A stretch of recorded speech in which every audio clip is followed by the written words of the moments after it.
Riesgo biológico.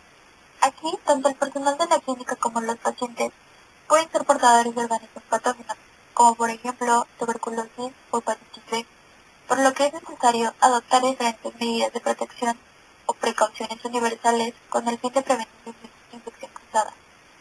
El uso de normas efectivas de control y prevención, así como las medidas de protección universal, permiten evitar la contaminación cruzada entre los pacientes, el auxiliar del consultorio y el odontólogo.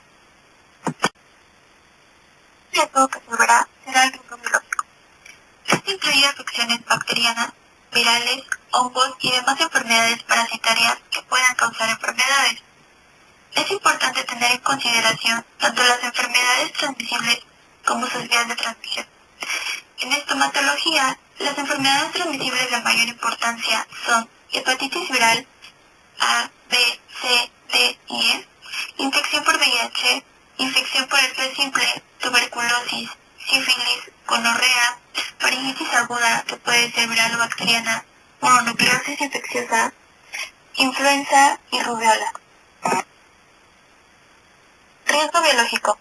Aquí, tanto el personal de la clínica como los pacientes pueden ser portadores de organismos patógenos, como por ejemplo tuberculosis o hepatitis B, por lo que es necesario adoptar diferentes medidas de protección o precauciones universales con el fin de prevenir la infección cruzada. El uso de normas efectivas de control y prevención, así como las medidas de protección universal, permiten evitar la contaminación cruzada entre los pacientes, el auxiliar del consultorio y el odontólogo. Riesgo químico. Las intoxicaciones ocupacionales se producen por penetración del agente químico por sus diferentes vías, que pueden ser respiratoria, que es mediante la inhalación, la digestiva, eso es menos frecuente, y también por la piel y la mucosa.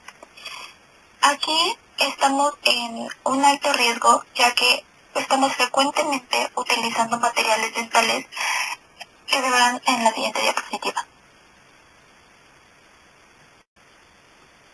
Aquí encontramos los principales materiales dentales que pueden causar dificultades en nuestra práctica odontológica, como lo es el yeso, el formol, antisépticos, primers dentales, y entre uno de los más tóxicos es el mercurio, ya que este se deposita en órganos ricos en lípidos como el cerebro, hígado y riñón.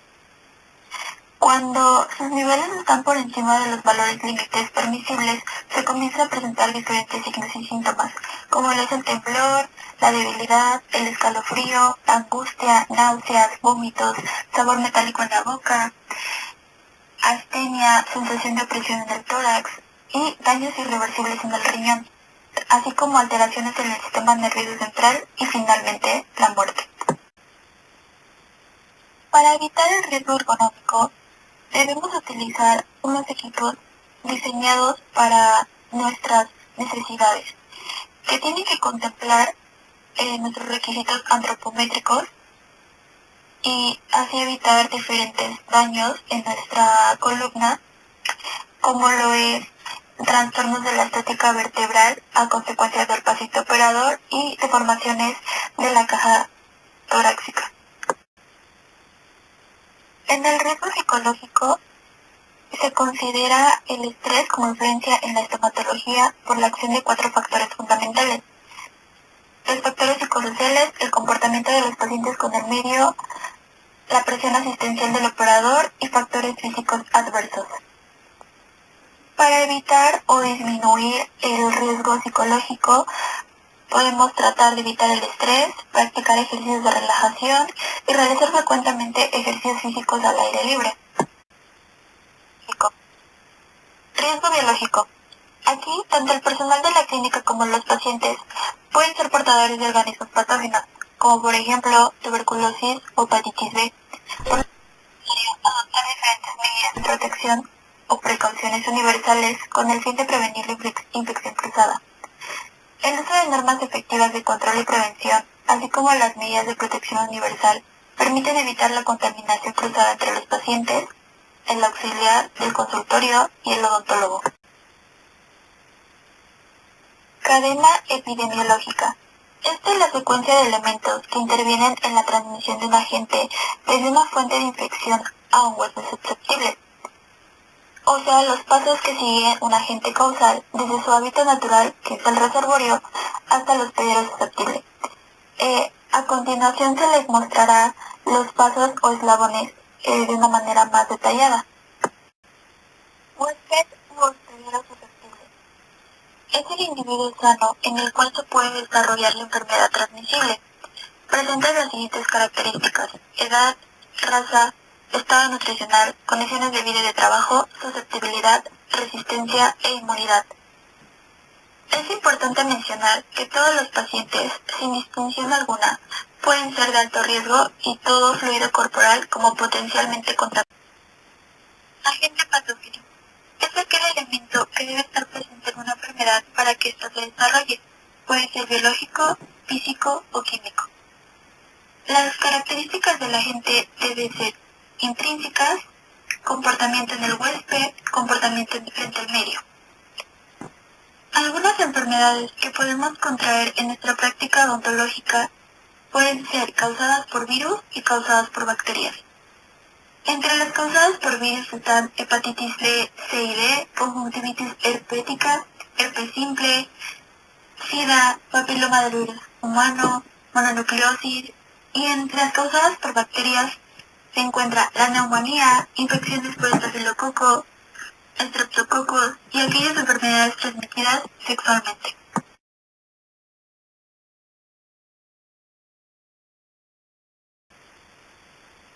Reservorio. Es la guarida natural donde crece, se desarrolla y se multiplica el agente. Puede ser reservorio humano o reservorio animal. Puerta de salida. Es el mecanismo que utiliza el agente causal para salir de la fuente de infección. Puede ser por el aparato respiratorio, digestivo y piel. En la puerta de entrada es el lugar donde va a penetrar el agente al huésped. Este igual puede ser el aparato respiratorio, el digestivo, incluso heridas, mordeduras, etc.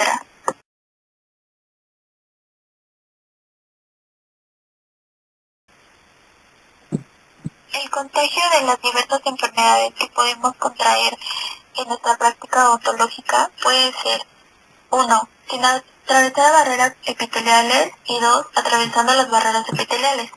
En la primera está la inhalación y la ingesta. En la inhalación podemos contraer infecciones cuando inhalamos sustancias tóxicas, por ejemplo en los materiales dentales, igual que la ingesta cuando se consume sustancias inadecuadas o inapropiadas. Atravesando las barreras epiteliales nos encontramos con picaduras de insectos. Aunque las mordeduras o picaduras de insectos suelen ser inofensivas, en algunos casos pueden transmitir enfermedades como la malaria o el dengue.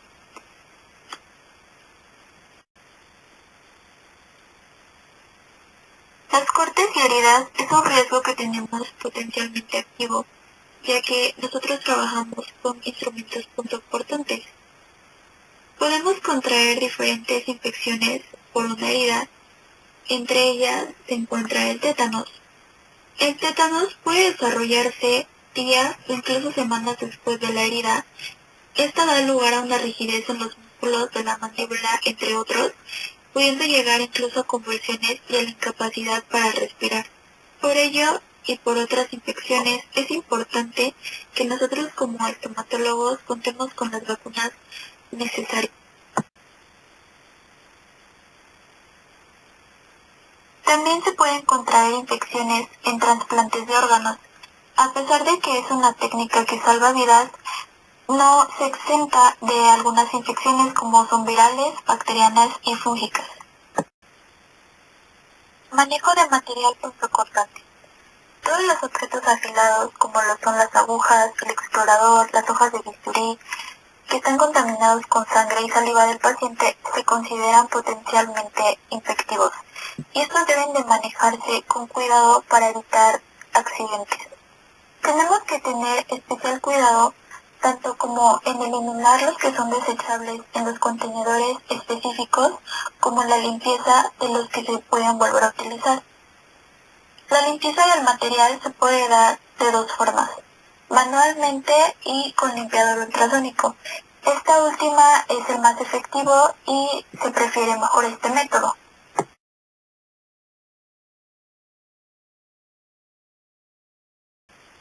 Procedimientos para la manipulación de envíos al laboratorio. Cuando se necesita enviar alguna muestra al laboratorio, tenemos que tener especialmente cuidado, ya que dentro de los criterios de bioseguridad, enviar una muestra implica una potencial fuente de contaminación, no solo para nosotros como odontólogos, sino como todas las personas que están en este proceso. Para ello existen ciertos pasos a seguir para que sea correcto el envío. El primer paso es asegurar que el recipiente donde se encuentra la muestra esté bien cerrado y esté rotulado con el nombre del paciente y un código asignado. El segundo es envolver la caja o el recipiente primario en material absorbente y colocarlo verticalmente en un contenedor recipiente secundario resistente, impermeable y con tapa de rosca. El tercer paso es cerrar el contenedor secundario y colocarlo en una caja de transporte. Este contenedor debe ser identificado como infeccioso e indicar el destinatario y el remitente. En el cuarto y quinto paso se especifica sobre los contenedores secundarios en la cantidad y la temperatura. Manipulación de residuos odontológicos. La vacuna odontológica debe ser reconocida como potencialmente peligrosa para la salud y el medio ambiente. Es por eso que se deben utilizar diferentes contenedores específicos para cada uno de los residuos que se generan en la práctica odontológica. En la siguiente diapositiva se encuentra una tabla con el tipo de residuos, el estado físico, el envasado de desecho y el color en el que debe de ir cada uno, que puede ser amarillo o rojo. Es importante que coloquemos nuestro tipo de residuos que generamos en nuestra práctica dental en los contenedores adecuados para evitar contaminación de cualquier tipo. La importancia de la historia clínica. Este documento médico-legal se debe realizar a todos los pacientes y mantenerla actualizada.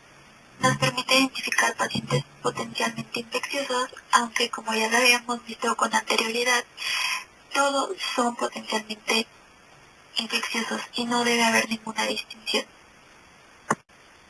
Punto de bioseguridad. Son todas aquellas normas, procedimientos y cuidados que se debe tener a la hora de atender pacientes y o manipular instrumental contaminado para evitar el riesgo de infección. Bioseguridad en estomatología. El significado de la palabra bioseguridad se entiende por sus dos componentes. Bio, que significa bio, este proviene de griego, que significa vida, y seguridad, que se refiere a la calidad de vida, libre de daño o riesgo. Este también es el conjunto de medidas preventivas que tienen como objeto proteger la salud y seguridad del personal, de profesionales de salud y pacientes frente a los diferentes riesgos producidos por agentes biológicos, químicos, físicos y mecánicos. También debe entenderse como una doctrina de comportamiento encaminada a lograr actitudes y conductas que disminuyen el riesgo del trabajador de la salud de adquirir infecciones en el medio laboral. La bioseguridad implica conocimientos, técnicas y equipamientos para prevenir a personas de laboratorios, clínicas y medio ambiente de la exposición a agentes potencialmente infecciosos o considerados de riesgo biológico. Normas de bioseguridad.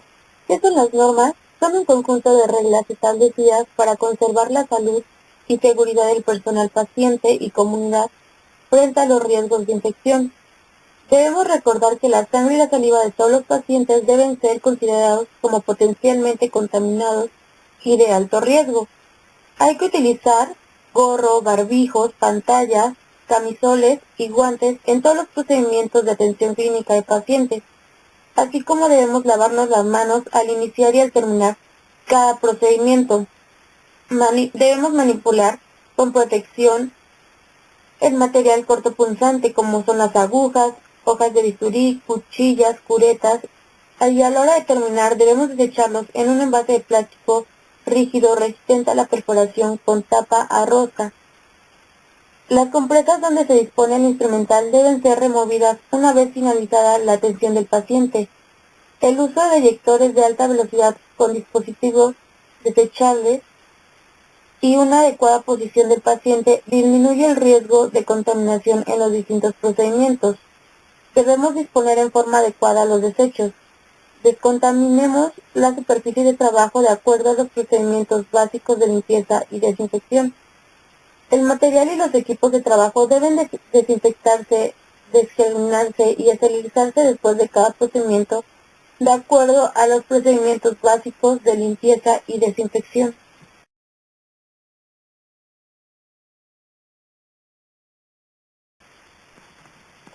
Principios de bioseguridad. Tenemos 3 tipos. El primero es universalidad. En este, las medidas deben involucrar a todas las personas que constituyen el equipo de salud, como lo son los pacientes, docentes, alumnos, personal de servicio, auxiliares y administrativos. Estas personas deben seguir las precauciones rutinariamente expuestas en este manual para prevenir los riesgos en todas las situaciones. El segundo es el uso de barreras. Este comprende el concepto de evitar la exposición directa a sangre y otros fluidos orgánicos potencialmente contaminantes, mediante la utilización de materiales adecuados que se interpongan al contacto de los mismos. La utilización de barreras, como podemos ver en la imagen, son el guardapolvo, el mandil, el conjunto, los lentes, la mascarilla, guantes, gorro y zapatos. Estos no van a evitar los accidentes de exposición a estos fluidos, pero sí disminuyen la consecuencia de dicho accidente. Por último tenemos medios de eliminación de material contaminado. Esto comprende el conjunto de dispositivos y procedimientos adecuados a través de los cuales los materiales utilizados en la atención de los pacientes son depositados y eliminados sin riesgo en cada recipiente, como podemos observar en la imagen. Inmunización del personal. Algunas patologías infecciosas pueden ser prevenibles por medio de vacunación y además en algunas es posible evaluar su efectividad por medio de titulación de anticuerpos. El personal de salud, como son los docentes, estudiantes, personal auxiliar, técnicos de laboratorio y personal de maestranza, que lleva a cabo la limpieza e higiene de las clínicas, servicios y hospitales. Por lo tanto, el material de la inmunidad es una parte esencial de los programas de prevención y control de infecciones para el personal de la salud. Entre las inmunizaciones recomendadas se encuentra la vacuna contra la rubiola, hepatitis B, influenza, triple y antitetánica. Uso de barreras. Muchos de estos elementos de protección personal en la salud no fueron diseñados para ese propósito, sino para evitar la contaminación de campos quirúrgicos y también transmisión de microorganismos de paciente a paciente a través del personal de la salud. Los elementos de protección personal en odontología o estomatología son los siguientes. Las mascarillas o pantallas. Estos van a proteger boca y nariz del operador, evitando que el operador quede expuesto con gotas de sangre o saliva. La protección ocular y el uso de barbijos tiene como objetivo proteger membranas mucosas de ojos, nariz y boca durante procedimientos de atención al paciente que puede generar aerosoles y salpicaduras de sangre. El barbijo debe ser de material impermeable frente a aerosoles o salpicaduras, por lo que debe ser amplio, cubriendo nariz y toda la mucosa bucal. Puede ser utilizado por el operador durante el tiempo en el que se mantenga limpio y no deformado. Esto dependerá del uso y cuidado que reciba. Los anteojos deben ser amplios y ajustados al rostro para cumplir eficazmente con la protección.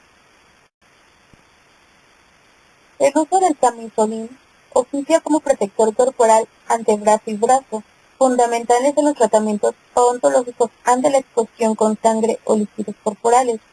El uso de guantes de látex teñidos para facilitar los diferentes procedimientos reduce el riesgo de contaminación por fluidos en las manos. En el caso de procedimientos invasivos se recomienda utilizar doble guante. Algunas recomendaciones es retirar los guantes luego de su uso. antes de tocar áreas que no fueron contaminadas o superficies ambientales. Antes de atender a otro paciente, las manos deben ser lavadas antes e inmediatamente después de ser retirados los guantes para eliminar la contaminación de las mismas que sucede aún con el uso de los guantes. El uso del gorro o cofia evita que el trabajador de la salud entre en contacto con las salpicaduras de material contaminado y además evita el contacto de los cabellos del operador con el paciente. El lavado de manos se debe realizar antes y después del contacto entre pacientes y luego de manipular e instrumentar los equipos. Se debe usar jabón común neutro para el lavado de manos, de preferencia que sea líquido, y jabón con detergente antimicrobiano o con agentes antisépticos, como sería la clorexidina. Técnica de lavado. ¿Cuáles son las razones más importantes para la práctica de un buen lavado de manos? Remover la suciedad visible de las manos, disminuir la colonización de los pacientes con gérmenes nosocomiales, prevenir las infecciones que los pacientes adquieren en el hospital o consultorio, prevenir la transferencia bacteriana desde la casa al hospital o consultorio y desde el hospital al hogar. Disminuir los costos hospitalarios. ¿Por qué la higiene de manos? La higiene de las manos es el mayor factor en la reducción de la transmisión de microorganismos. Infecciones nosocomiales son la mayor causa del mortalidad. De 5 al 25% de gérmenes más frecuentes son los cocos gram positivos, la cándida y los bacilos gram negativos. La resistencia bacteriana se ha transformado en un serio problema de lo que es la salud pública. De aquí proviene lo que es la flora transitoria, esto es de reciente adquisición o contaminación. Estas bacterias pueden ser adquiridas desde los pacientes colonizados, como sería E. coli, cocos gram positivos, cándidas, enterococos, bacilos gram negativos, así como la flora residente. Estos son los microorganismos persistentes o permanentes en la piel de la mayoría de las personas. Incluyen estafilococos negativos, Corynebacterium, difteroides. Estos sobreviven y se multiplican en capas profundas. Por último, ¿cómo se va a realizar la técnica de lavado? Se van a subir las mangas hasta el codo, se van a retirar alhajas, pulseras y reloj. Vas a mojarte las manos con agua. Vas a aplicar de 3 a 5 mililitros de jabón líquido neutro. Vas a friccionar la superficie de las palmas de las manos y puño durante 10 o 15 segundos. Posteriormente vas a enjuagar con agua y vas a secar con una toalla de papel o sanita. Bueno, compañeros, ahora yo les hablaré sobre el control de esterilización. ¿Qué es la esterilización? La esterilización es la eliminación o muerte de microorganismos que se encuentran en una sustancia u objeto. Cabe mencionar que la esterilización del instrumental quirúrgico se ha convertido en un campo muy especializado e importante dentro de la tecnología y área de la salud, tanto en el control del proceso como en sus resultados. El objetivo principal es establecer el conjunto de actividades que abarca el control de esterilizado, desde el lavado y desinfección del material, para lograr un buen resultado a lo largo de todas las fases de esterilizado. Dentro de los distintos métodos de limpieza y desinfección, el lavado mecánico es el más indicado tanto para el personal como para el material. Es un proceso para el éxito de la esterilización. La distribución de las cargas según su método de esterilización se clasifican en altas y bajas. La alta implica vapor y las bajas implican óxido de etileno, peróxido de hidrógeno y peróxido de hidrógeno vaporizado. Para certificar la calidad del proceso y el resultado de la esterilización se emplean controles de esterilización de diversos tipos. Son físicos, químicos y biológicos. Los indicadores físicos, su método de esterilización es calor húmedo, su indicador es tiempo, temperatura y presión. Calor seco, indicador de tiempo y temperatura. Óxido de etileno, indicador tiempo, temperatura y humedad. Plasma gas, indicador tiempo, temperatura, humedad. Formaldehído, tiempo, temperatura y humedad. radiaciones ionizantes, dosimetría. Además, es importante atender a otras cuestiones más allá del control de esterilización.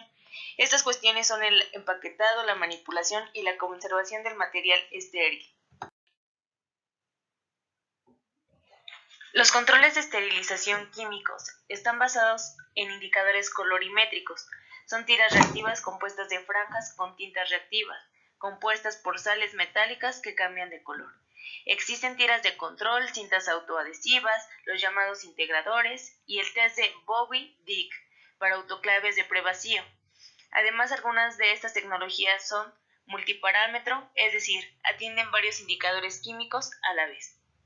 Indicadores químicos que se deben controlar en los métodos de esterilización.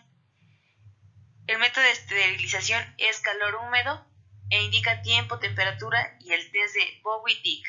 El calor seco indica temperatura y tiempo. El óxido de etileno indica tiempo, temperatura, humedad y concentración de óxido de etileno.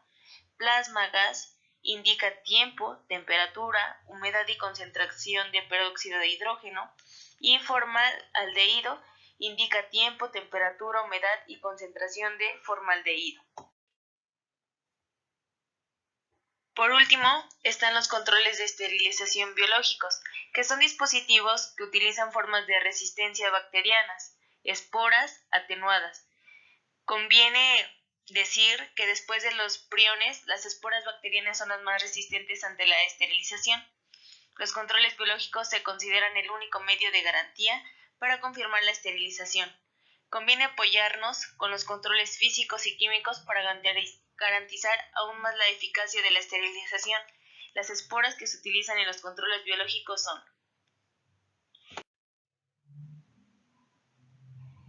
ahora abordaré el tema de desinfectantes. En este proceso se eliminan los agentes patógenos reconocidos, pero no necesariamente todas las formas de vida microbianas. Es un término relativo, donde existen diversos niveles de desinfección, desde una esterilización química a una mínima reducción del número de microorganismos contaminantes. Esos procedimientos se aplican únicamente a objetos inanimados. Los niveles de desinfección son alto, mediano y bajo, según la intensidad de su actividad sobre bacterias, esporos, virus, lipídicos y no lipídicos, hongos y sus esporas, etc. Primer nivel, que es el alto, se caracteriza por actuar inclusive sobre los esporos bacterianos, que son la forma más resistente dentro de los microorganismos, produciendo una esterilización química si el tiempo de acción es el adecuado. Se utiliza sobre instrumentos médicos o quirúrgicos termosensibles. Son rápidamente efectivos sobre bacterias no esporuladas. Por lo general, el número de esporas en el material desinfectante es insignificante, por lo que la esterilización es rápida. Dentro de este grupo se encuentran 1. El óxido de etileno, 2. Formaldehído al 8%, en el alcohol 70%, glutaraldehído al 2%, peróxido de hidrógeno, y todos estos son desinfectantes estrictos, no pudiéndose usar en desinfectantes de mediano nivel.